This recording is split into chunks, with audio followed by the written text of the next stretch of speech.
일반적으로 쿠데타가 성공하려면은 두 가지 조건이 맞아야 된다고 되어 있습니다. 그 중에 첫 번째 조건은 힘이 있어야 됩니다.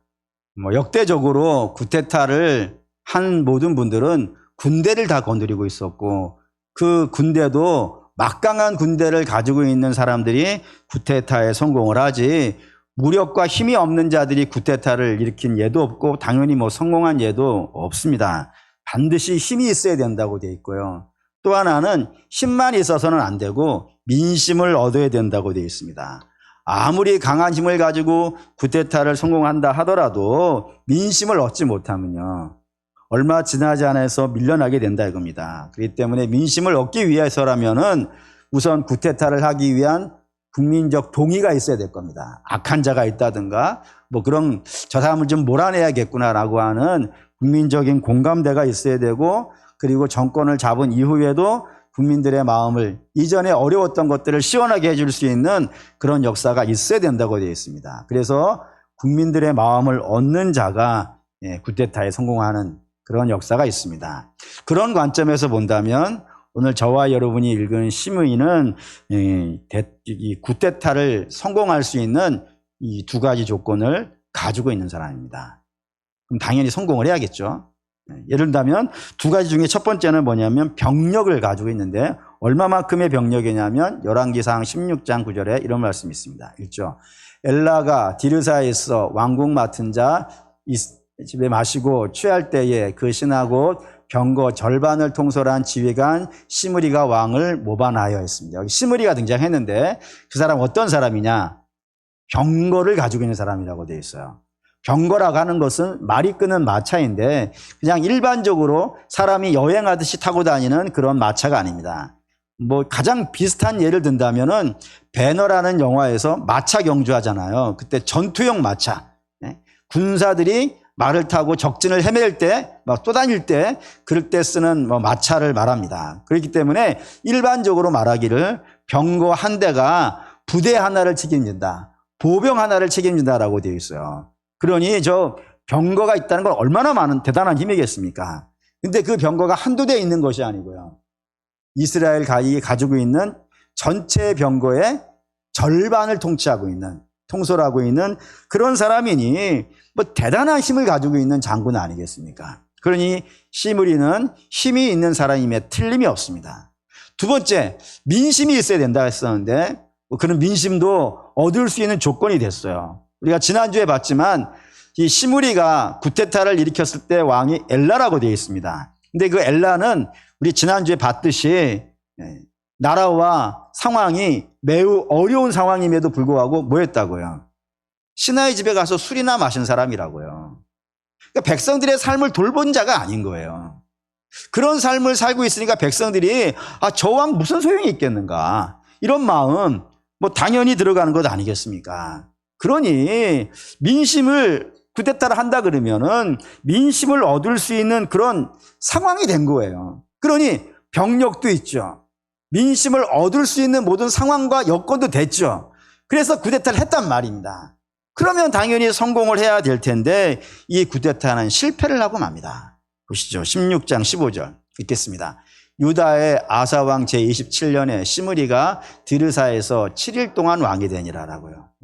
왕이 됐어요. 정권을 잡았어요. 그런데 그 왕권을 7일밖에 못했다 이겁니다. 7일 천하를 이뤘다고요.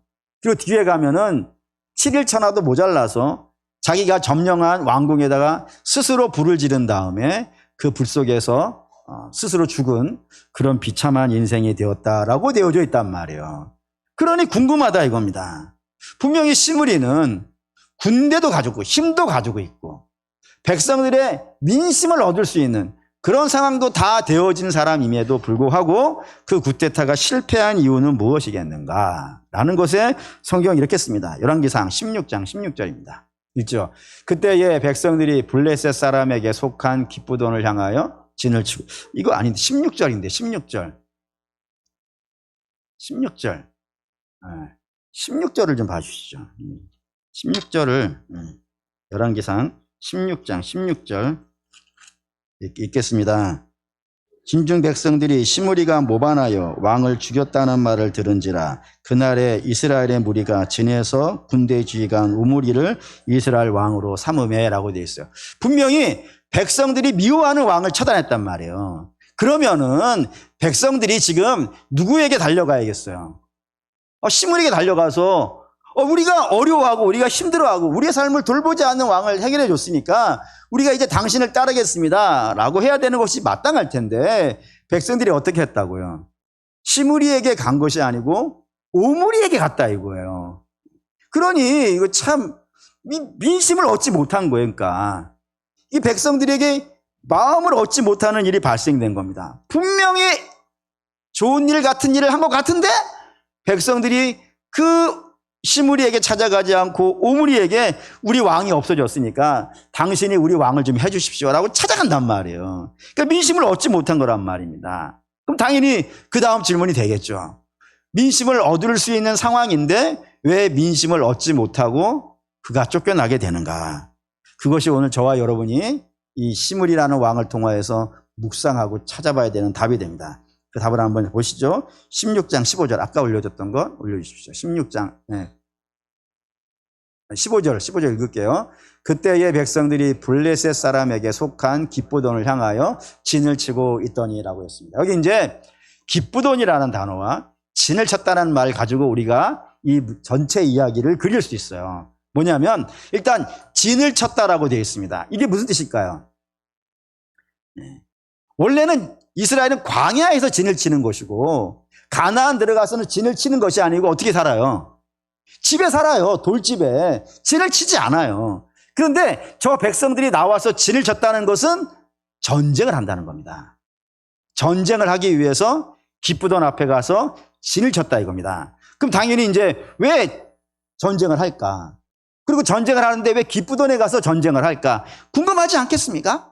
성경을 쓴다 이 말입니다. 여호수아 21장 23절 읽겠습니다. 또 단지파 중에서 준 것은 엘드게와 그 목초지와 기쁘돈과 그 목초지와 하면서 여기 기쁘돈이 여호수아에 등장하는 겁니다. 이게 뭔 말이냐면 이스라엘은 원래 애굽에 종살이 하던 자들입니다. 그러니까 종살이 하는 민족이라는 것은 가나안에 땅이 있다 없다? 없다는 거잖아요. 애굽에서 종살이하고 살고 있었으니까 가나안엔 저들의 이름으로 등기된 땅이 없어요. 근데 그런 백성들을 하나님께서 애굽에서 끄집어낸 거예요. 끄집어내가지고 광야를 지나서 가나안에 들어가 살게 해주시겠다는 겁니다.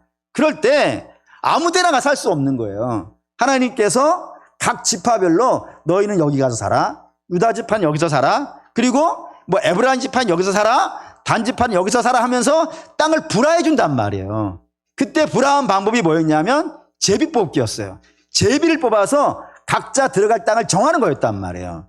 근데 그때 정하는 자리에서 땅을 주지 않은 지파가 하나 있었다 이겁니다. 그게 어디였냐면 레위 지파예요. 모세와 아론의 지파에는 하나님께서 땅을 주시지 않았어요. 왜 땅을 주시지 않았냐면 그들에게는 특별한 사명이 있어서 그렇습니다. 그 사명이 뭐냐? 예배 때는 성전에 올라오는 거예요. 성전에 올라와서 그 예배를 잘 진행하게 하다가 예배가 끝나고 나면요 돌아가야 돼요. 돌아가는데 어디로 돌아가냐면 이스라엘 지파들 사이사이로 가는 거예요. 유다 지파 그 사이로 가고 단 지파들 살고 있는 그 사이로 가고 에브라임 지파가 살고 있는 그 땅에 그 사이에 가서 거기서 살아야 돼요. 거기서 뭐하고 살라고요? 백성들을 하나님 말씀으로 인도하라고. 믿음으로 인도하라. 믿는 사람들끼리만 모여 살면은 어떻게 되겠어요? 뭐 문제가 되지 않겠어요. 그러니 믿음 좋은 사람들을 그 사이사이에 집어넣어가지고 너희는 이 백성들을 잘 이끌고 때가 되면 예배에 올라오고 또 때가 되면 내려가서 믿음으로 살고 이거를 지도하는 역할을 맡기기 위해서 레위 지파는 모여 사는 땅을 주지 않고 지파 사이에 살라 그랬단 말이에요. 근데 지파 사이에 살려 그러면은 살 곳이 있어야 되지 않겠어요? 그래서 하나님이 각 지파별로 너희들 내가 땅 줬으니까 성 하나씩 내놔라 그랬단 말이에요. 성들 내놔. 네?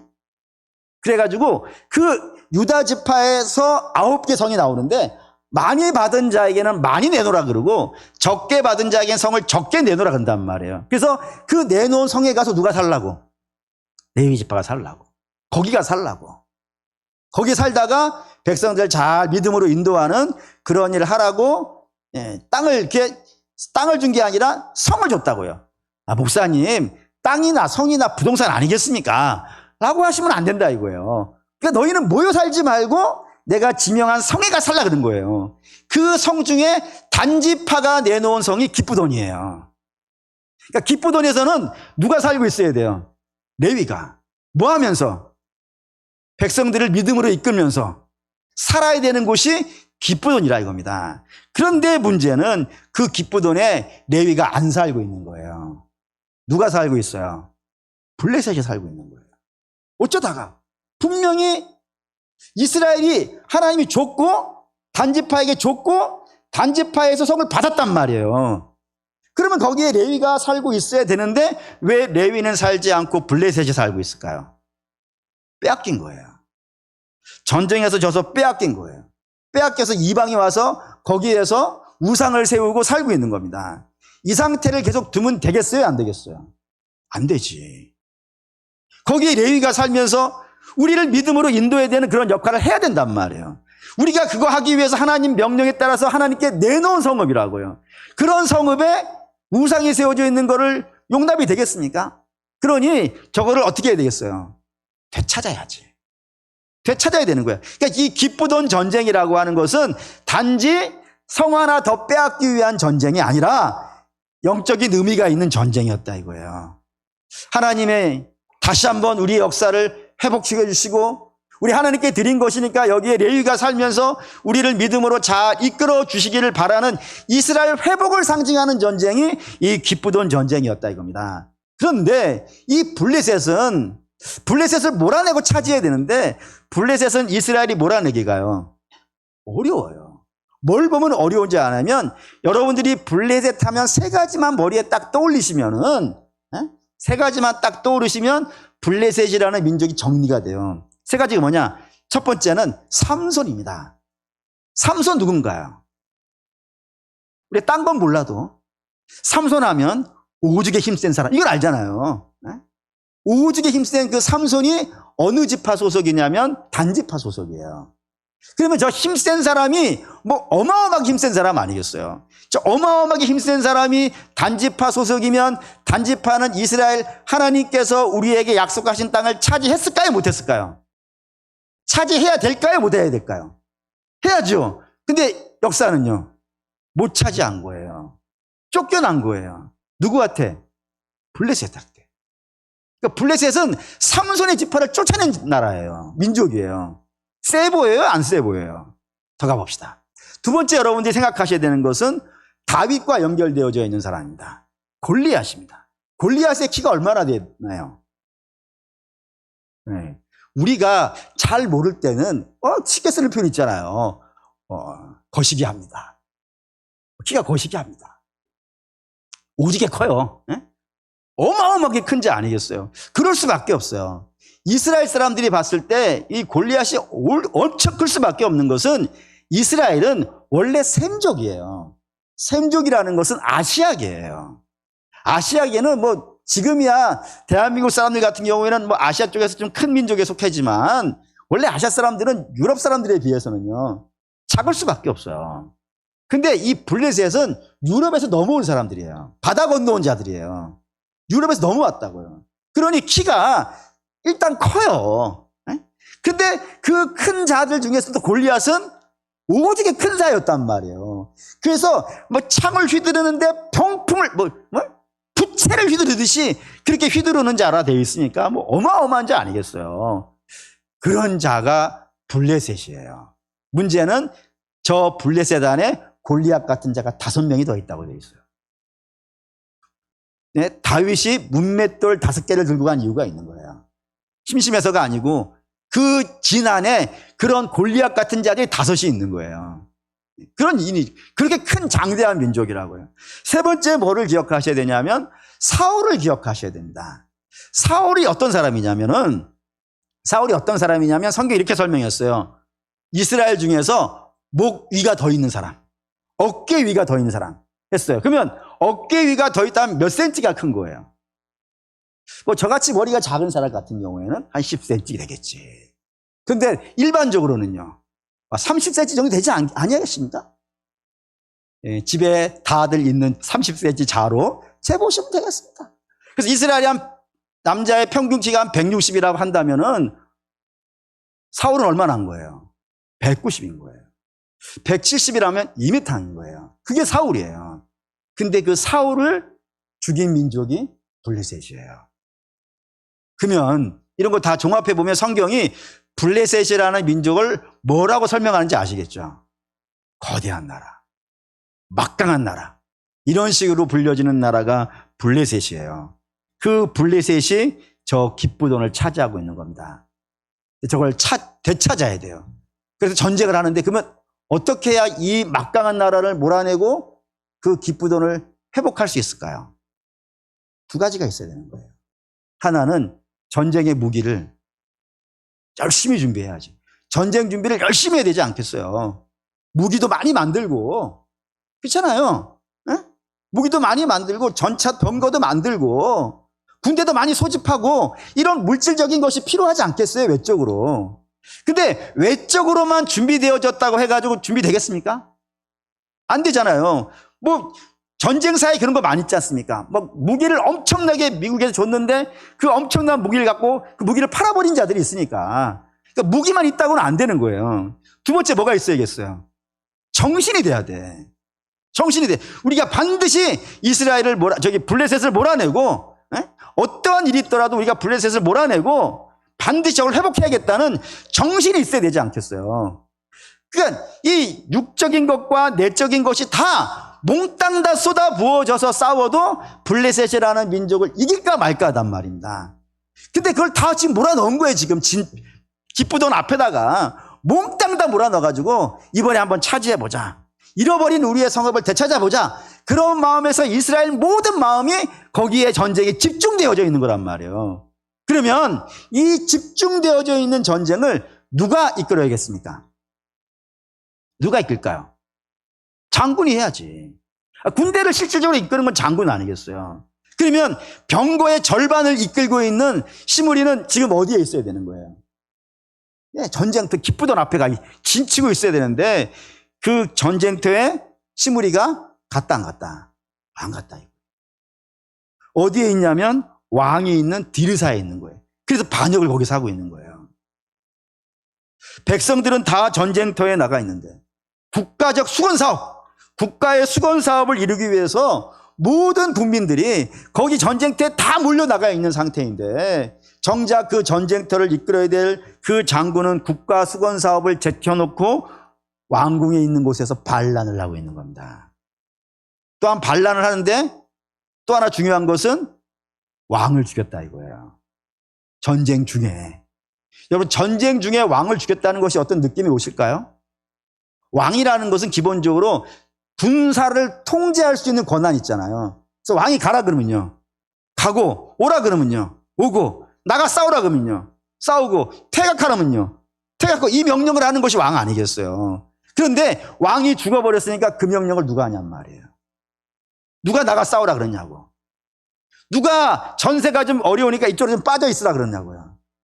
뭐 저마다 왔다 갔다 하지 않겠어요? 어떤 자는 나가자 그러고, 어떤 자는 뒤로 가자 그러고, 어떤 자는 저쪽으로 가자 그러고, 어떤 자는 물러가자 그러고, 이렇게 왔다 갔다 하는 그런 군대는 어떤 군대인 거예요? 우리가 유명하게 쓰는 말 있지 않습니까? 당나라 군대. 오합지졸. 이렇게 부르는 거 아니겠어요? 그 오합지졸은 여러분, 아무리 많은 군사가 모여있고, 아무리 많은 전쟁의 무기가 갖춰져 있다 하더라도요, 이길 수 있겠습니까? 못 이깁니다.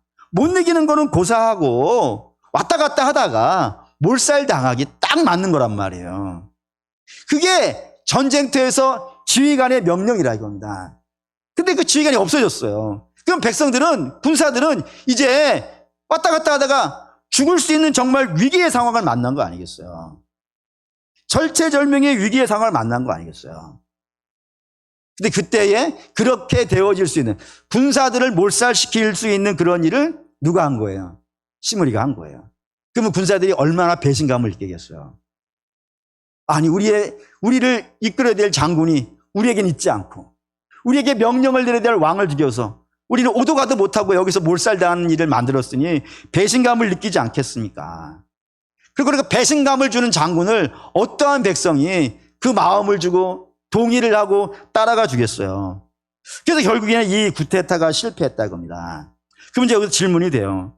왜 시므리는 백성들의 마음을 얻을 수 없다는 것을 알겠죠?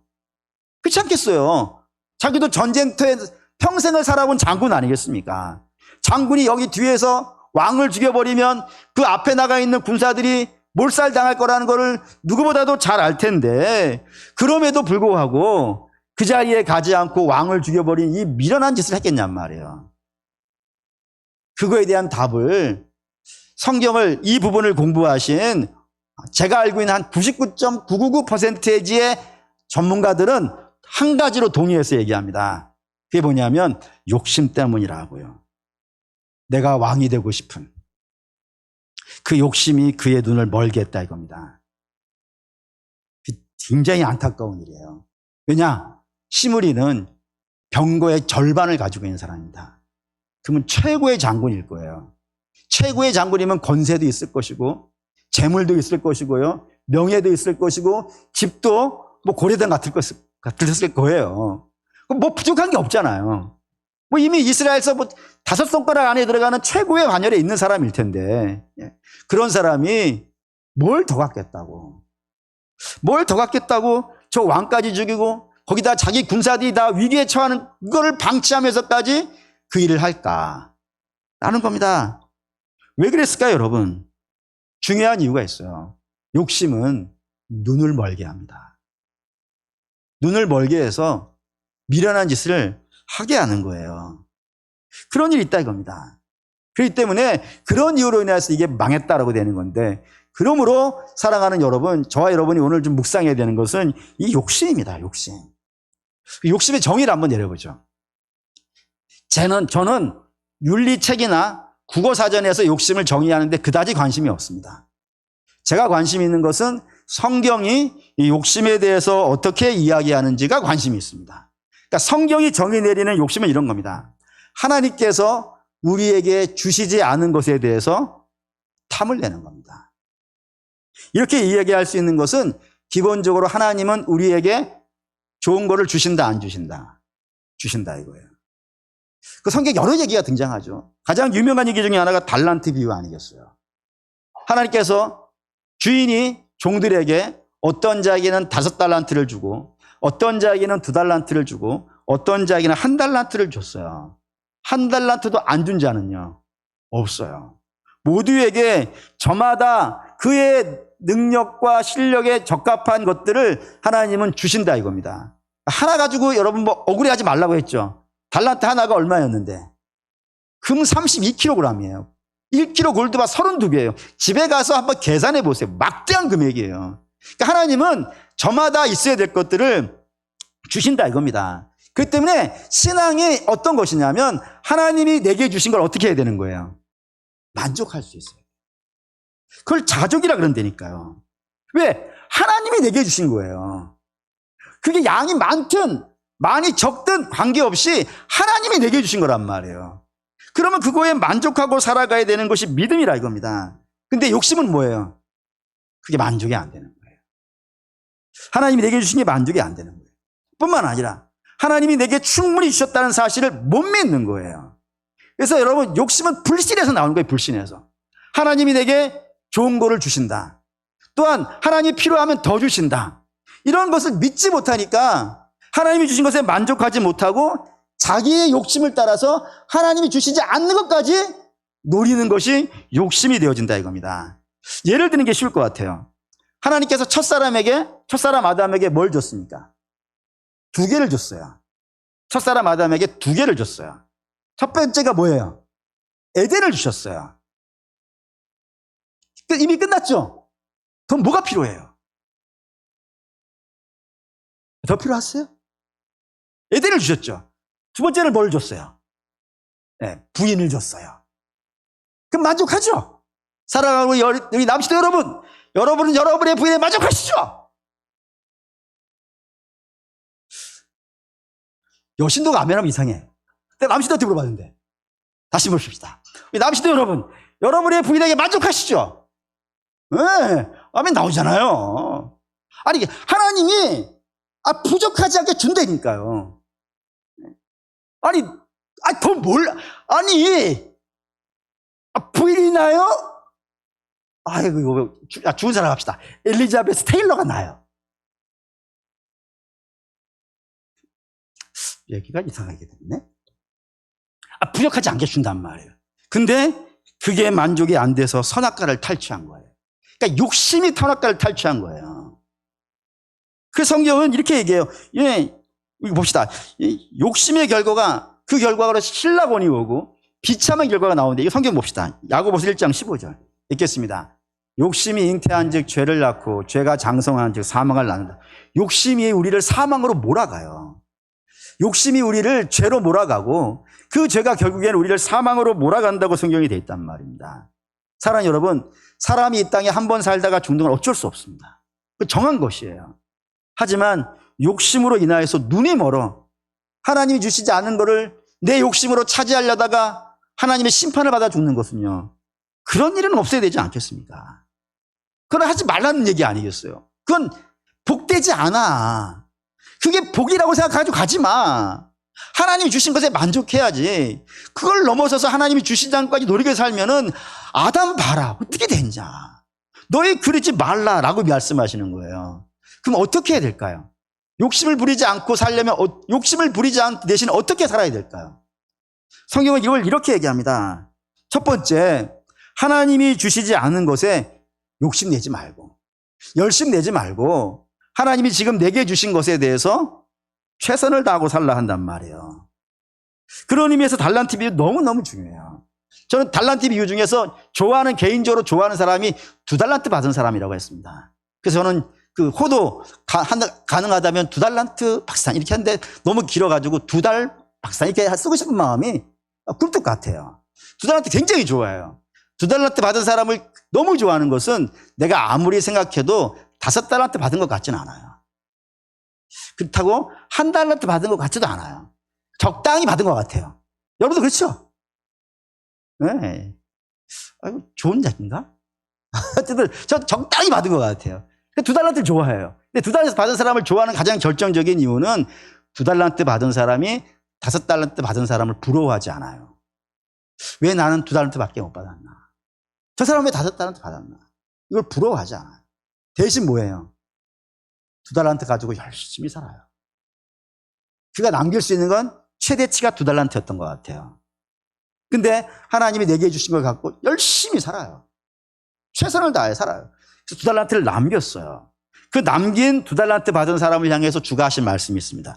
마태복음 25장 23절입니다. 있죠? 그 주인이 이르되 잘하였도다 착하고 충성된 종아, 내가 적은 일에 충성하였으며 내가 많은 것을 내게 맡기리니 내 주인의 즐거움에 참여할지어다라고. 이게 2달란트 받은 사람에게 주께서 하신 말씀이에요. 너 잘했다. 칭찬을 받았고요. 많은 것을 너에게 맡기리라 라고 하시는 그런 것도 받았어요. 그런 이게 목표는 아니에요. 2달란트 받은 사람이 2달란트 갖고 살아갈 때 나 착하고 충성된 종아 이런 칭찬 들어야지 그런 개념 갖고 있지도 않고 더 많은 걸 나한테 맡겨주겠지 이런 생각도 없어요. 그냥 그가 한 것은요, 주인이 내게 맡겨준 걸 갖고 최선을 다하고 살아갔던 거예요. 그래서 주인은 그를 기뻐하여서 더 줬다고요. 그런 대표적인 예가 요셉이에요. 요셉 우리가 알다시피 노예로 팔렸어요. 그리고 억울하게 감옥에도 들어갔어요. 근데 성경은 이렇게 써요. 하나님이 그와 함께 하심에 그가 모든 일에 형통하였다고. 여러분, 이게 이상하지 않아요? 안 이상해요? 아니, 노예가 된 게 뭐가 형통이에요? 믿음으로 살다가 감옥 들어가는 게 뭐가 형통이에요? 이걸 다 형통이라 그런다니까요. 그러면 그게 형통이라는 건 이런 거예요. 그가 비록 어렵고 힘든 삶이 그에게 주어진 건 사실이지만 거기에서 불평과 원망하지 아니하고 주어진 삶을요, 최선을 다해 살았다. 그 결과 그가 그 집에서 인정을 받았고 집사가 되었으며 감옥에서도 인정을 받아서 간수의 리더가 되었다. 그걸 성경은 형통이라 한다 이거예요. 그런 삶을 살았다고요.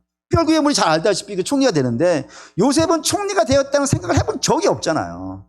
근데 하나님이 그를 그렇게 만드실 뿐만 아니라 야곱의 축복에서는 이 야곱에게 요셉은 두 개의 복을 받은 사람, 갑절의 복을 받은 사람으로 되어 있어요. 그 가지가 담을 넘었도다. 하나님이 그렇게 그러니까 하나님이 하신단 말이에요. 그에게 있어야 될 것이 있으면 하나님은 반드시 그 일을 해내신단 말입니다. 그러니까 성도는 그걸 믿기 때문에 그걸 바라지 않냐고 오늘 내게 주어진 삶을요 열심히 살아가는 것. 그걸 잘 살았다 한단 말이에요. 두 번째는 섬김이라고 되어 있어요. 하나님이 우리에게 뭔가를 주셨어요. 그것이 대단하지 않은 것일 수도 있어요. 남들에 비해서 더 가졌다는 건 여러분 굉장히 추상적인 개념 아니에요. 네? 뭐 100원 가진 사람에게는 보다는 1000원 가진 사람이 더 가진 것 아니고 맞을 것이며 1000원 가진 사람에게는 10,000원 가진 게 더 많이 가진 거 아니겠어요. 그러니 내가 다른 사람보다 조금이라도 더 가졌다면 가진 거예요. 근데 그 가진 걸 갖고 뭘 하냐 이거예요. 가진 걸 갖고 성경은 섬기는 자가 되어간단 말이에요. 예를 들어 요셉도 그렇죠. 요셉이 총리가 되었어요. 요셉이 앉아가지고 뭔 생각하냐면 내가 감옥에 있었고 정말 바닥에 있었는데 하나님께서 왜 나를 이 높은 자리에 올려놓으셨는가. 그걸 바닥에 있을 땐 생각한 건 아니고 총리가 된 다음에 생각한단 말이에요. 그리고 얻은 답이 뭐냐면은 이스라엘이 곤란함에 빠졌을 때 너 뭐 하라고요? 그들을 지켜내라고. 그래서 요셉이 자기를 죽이려고 했던 형제들에게 얘기해요. 하나님이 나를 먼저 보내셨다고. 먼저 보내셔가지고 여러분들을 섬기게 하기 위해서 여기까지 올리셨다고. 그걸 한단 말입니다. 그래서 이스라엘을 지켜내는 일을 해요. 가장 대표적인 예는 사실 예수님입니다. 예수님의 사역 중에 뭐 다 이런 얘기지만 뭐 잘하는 걸로 해봅시다. 세족식 있어요. 세족식은 발을 만지는 것인데 이스라엘에서는 발을 만지는 사람은 이 세상에 딱 두 사람입니다. 두 종류의 사람입니다. 하나는 누가 만지겠어요? 자기가 만지지. 자기 발인데. 맞잖아요. 자기 발은 자기가 만지는 거예요. 그런데 부자인 사람들, 권세 있는 사람들은 그마저도 안 만지는 거예요. 왜? 더러우니까. 그래서 그걸 누구한테 맡겨요? 종한테 맡겨요. 그러니까 종이 하는 거예요. 발 씻는 거는 종이 하는 거예요. 그래서 주께서 수건을 누리시고 제자들의 발을 만지려고 할 때 베드로가 못한다 그런 거 아니겠어요? 어떻게 선생님이 저한테 이렇게 하시겠습니까? 근데 주께서 이렇게 말씀하시죠. 내가 스승된 자로서 너희에게 이렇게 한 것처럼 너희도 어떻게 하라고요?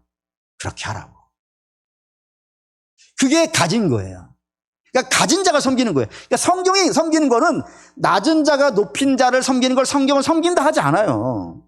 성경이 말하는 섬김이라는 것은 총리된 요셉이 원수된 이스라엘 섬기는 것이고 하늘의 왕 대신 하나님이 죄인들을 섬기는 걸 섬기는 거라 한단 말이에요. 그러니까 높은 자가 높은 곳에 있는 것이 아니고 낮은 곳에 내려와서 연약한 자들을 섬겨가는 것, 그거를 성경은 섬김이라 하고 그걸 누구에게 하라 그러는 거예요? 성도에게 하라 그런다 이거예요. 너가 뭔가를 더 가졌냐? 그러면 그 가진 걸 가지고 섬기는 자가 되라라고 이야기하는 겁니다. 성도는 욕심으로 사는 것이 아니고 주어진 것에 만족하고 충성을 다하는 삶을 살아야 되고, 그리고 욕심으로 사는 것이 아니고 이미 내가 충분히 받았으니 그 조금이라도 있는 걸 갖고 다른 자를 섬기는 그런 삶을 살아가는 것이 성도의 삶이라 이겁니다. 근데 문제는 이제 여기서 제가 드리려는 질문에 결심이 나와요. 사람은 기본적으로 욕심이 있습니다.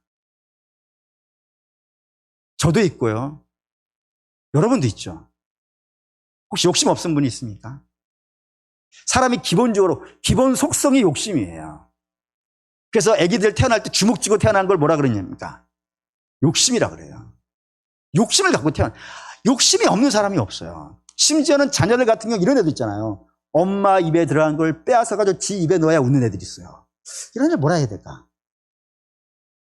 어쨌든 지 입에 넣어야 만족을 한단 말이에요. 그 정도로 욕심은 기본적인 사람의 속성이에요.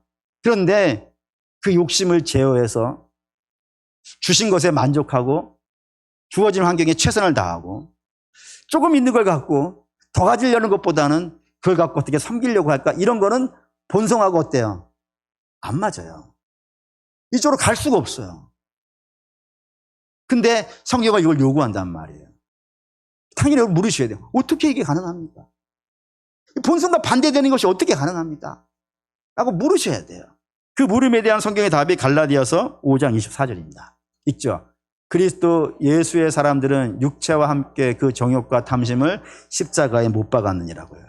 예, 정욕과 탐심을 어떻게 했다고요? 십자가에 못 박았. 이게 뭔 말인가요, 여러분? 우리 안에 끊임없이 욕심이 기어 나와요. 올라와요. 불쑥불쑥 올라와요. 그래 갖고 어떻게 하는 거예요? 십자가 앞으로 가는 거예요. 십자가 앞에 가서 뭐 하겠습니까? 거기서 회개하는 겁니다. 뭐 철저하게 회개하는 거예요. 그리고 그걸 십자가에 못 박는 거예요. 그래서 성도는 기도가 사실은 나의 본성을 제어하는 기도 시간이에요. 본성을 제어하는 거예요. 하나님, 저의 악한 마음을 회개하고, 이 악한 마음이 하나님이 기뻐하시지 않는 마음이 십자가에 달려 죽고, 이제 주의 보혈로 씻어 새롭게 되게 해 주십시오. 그래서 믿음으로 살도록 주님 도와주시옵소서. 이게 믿음이었다고, 기도였다고요. 근데 어느 순간부터인가는 이 기도가 전부 뭐예요? 욕심이 된 거 아닙니까? 그래서 그게 안 이루어지면 하나님을 원망해요.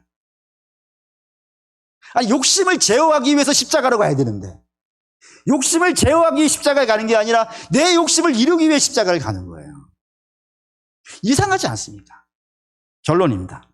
어제 인테리어 사업을 하는 제 후배가 찾아왔습니다. 뭐 옛날 있는 교회, 제 모교회 때 후배인데, 이 친구가 뭐 30년 만에 만났어요. 결혼식 있다고 해가지고 전주에서 조카 결혼식 있다고 가서 찾아왔어요. 그리고는 저 이런저런 뭐 옛날 얘기 하다가 갑자기 불쑥 이런 말을 하는 거예요. 형님, 기독교는 교리가 잘못된 것 같아요. 그런 거예요. 교리가 틀린 것 같아요. 그래서 뭔 뜬금없는 웃는 얘기 하다가 갑자기 막 뜬금없이 교리가 틀렸어요. 이런 얘기를 하는 거예요. 그래서 뭔 얘기를 하는가 한번 얘기해봐라 했어요. 그때 하는 말이 뭐였냐면은 자기가 사업을 하는데 절에 다니는 사람은 안 떼먹는다는 거야. 그래서 근데 교회 다니는 사람은 떼먹는다는 거예요. 도대체 무슨 소리냐, 이게. 그랬더니 이런 얘기를 하는 거예요. 절에는 남의 거를 떼먹으면 저주를 받는데, 저주가 무서워서 안 떼먹는다는 거예요. 심지어는 그 저주가 내가 안 갚으면은 자식대로 간다는 거예요. 그래서 자식이 저주받을까 겁나서 갚는다는 거예요, 나중에라도. 그런데 교회 다니는 사람은 교회 와서 입으로 때운다는 거예요. 아니, 돈은 자기한테 안 갚았는데 회개를 왜 하나님 앞에 가서 하느냐는 거예요. 이 잘못된 거 아니냐고. 그래서 제가 얘기했어요. 예수 믿는 사람은 비록 그가 죄인이지만 죄가 무엇인지 알아. 그리고 알고 그 죄에 대해서 철저히 회개하고, 회개한 다음에 거듭나. 거듭났으니까 그의 삶에 열매가 있고, 그 열매로 말미암아 그의 삶이 변화돼. 이게 내가 알고 있는 기독교 교리야. 근데 네가 만난 그 사람은 목사가 그 사람을 잘못 가르친 거야, 그거. 그러니까 목사가 욕을 해, 그냥. 목사가 잘못 가르친 거 아니야. 그거 잘못된, 아니, 성도의 삶이 변화가 되어야 되는데, 안 변화됐다 그러면은, 목사가 잘못 가르친 거지. 그러면 그 목사를 욕을 해. 나쁜 놈이라고. 그리고 그 사람이 교회만, 성전의 뜰만 밟고 갔다고 그 사람을 욕을 해. 왜 교리가 여기서 나오냐고. 열받아가지고 말이죠. 지금도 열받네. 다시는 안 만나야지. 내가 또 만나자고 했어요. 여러분, 사과 남으면은 사과가 열려 있어야 되잖아요. 그게 풋사과일 수는 있어요.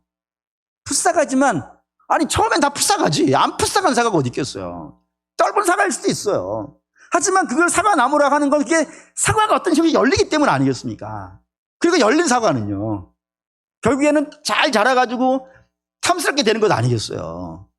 그렇게 된다, 이건 변화가 되는 거예요. 그러니까 신앙이라는 건 그런 거예요, 여러분. 우리가 정욕과 탐심을 십자가에 못 박고 이제 예수 그리스도와 더불어 새롭게 살아서 이제는 그의 삶이 믿음의 삶으로 변화되어지는 것이 신앙의 가장 중요한 것인데, 혹시 우리가 이 시대의 교회가 심의가 된 건 아닌가 생각이 들었어요. 심의 많이 가졌다고 했죠. 마찬가지로 교회도 많이 가졌어요. 말씀도 가졌고 재물도 가졌고 힘도 가졌어요. 뭐 이만큼이면 뭐 많이 가졌죠. 뿐만 아니라 교회는 세상에서 민심을 얻을 수 있을 좋은 것도 있어요. 예를 들어 기독교만이 이 시대에 준 세 가지 보물이 있습니다. 모든 철학자들이 동의하는 거예요. 기독교만이 우리에게 준, 인류에게 준 세 가지 보물. 첫째, 자유. 둘째, 평등. 셋째, 박애. 사람이 살아가는데 최고로 중요한 가치는 다 기독교에서 나왔어요. 뿐만 아니라 그거와 비교되지 않는 하나님의 아들을 내어주시는 그 위대하신 구원의 사랑. 뭐 여러분 이거 어디서 줄 수 있는 게 아니잖아요. 그러면 기독교는 이 세상에 민심도 얻은 게 맞아요. 좋은 것도 가졌고 민심을 얻을 수 있는 좋은 것도 많이 있음에도 불구하고 혹시 우리가 헛된 욕심으로 살아. 헛된 욕심으로 살아. 그 민심을 잃어버린 게 이 시대 아닌가. 기독교 기껏 100년이에요, 우리나라. 유럽에는 뭐 2000년이라 그러는데 2000년 만에 망했다 그러는데 기독교 겨우 우리나라에 들어와서 100년 됐어. 200년, 히도리까지 해가지고 200년이에요. 그 짧은 기간에 리더십을 벌써 잃어버렸다. 뭔가 되게 이상하지 않습니까? 고로 살아가는 믿음의 성도 여러분, 우리가 이 시대에 다시 십자가 앞에 서야 되지 않을까? 교회가 다시 십자가 앞에 서고 다시 복음 앞에 서서 우리의 연약함을 주께 고백하고 우리의 욕심들을 십자가에 못 박고 주의 볼로 씻어 거듭나야 되는 것이 아니겠는가. 그래서 다시 한번 마지막 때라 그러는데 마지막 때에 뭐 복음이 땅끝까지 이루고 수많은 영혼들이 거두어지고 하는 그런 시대가 되어야 되지 않겠어요. 아멘입니까? 예, 바라고 원하는데 우리 시물이 안 됐으면 좋겠습니다. 시물 내지 말고 하나님 이미 많이 주셨잖아요. 이 많이 주신 걸 가지고 우리의 주어진 삶에 욕심 내어놓고 철저히 오히려 자꾸 우리의 욕심을 십자가에 못 박고 주님이 기뻐하시는 저와 여러분 되시기를 주의 이름으로 축원합니다.